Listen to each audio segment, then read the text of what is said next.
So guys, Honda naman tayo ngayon, VTEC, SOC, AC repair and cleaning, yan, evaporator, at condenser, na-flashing tayo, flashing. Okay mga paps, na flashing na natin, yan mga naubos natin, flashing oil. Tapos ito, na linis na natin. Putik na putik ba?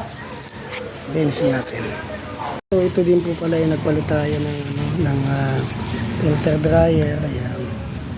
Palit tayo ng bago. Saka yung double capillary niya.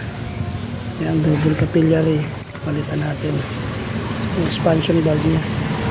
Para may balik natin sa ganda yung lamig niya. Yan yung bagong expansion valve. Okay yung mga paps, nakakabit na natin ang bagong thermostat. Yan yung bago natin kinabit. So, kasama lang natin ito.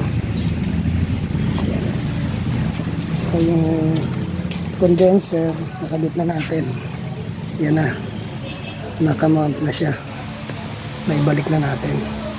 So, yung evaporator na lang ang ibabalik natin. At yan. Lagyan natin siya ulit sa kanyang housing.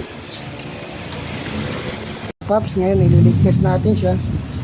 Kakarga natin siya ng 250 psi dito sa low side niya. So nakabit na natin pati yung sa expansion valve at yung yan, evaporator nalagay na natin.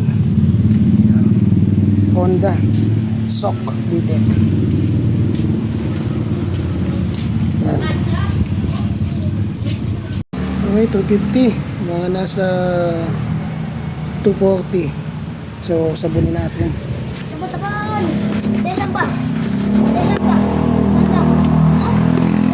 So, wala dito. Negative. Dito sa linya na to, wala din. Dito tayo sa ano. Alis.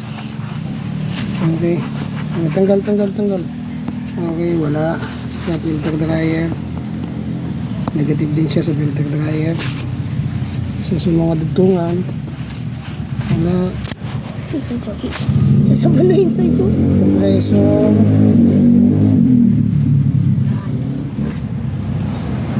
Wala din naman sa compressor.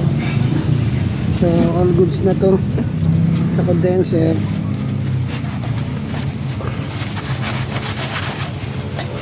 Linis!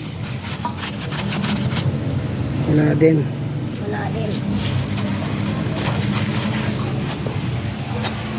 Okay.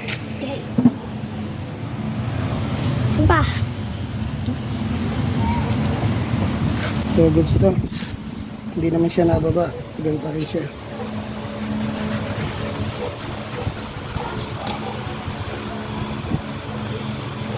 Bakin na tayo ng tops. Katapos na, i-recharge na natin yung preyon. At tingnan natin kung magiging maganda na ba ang lamig niya.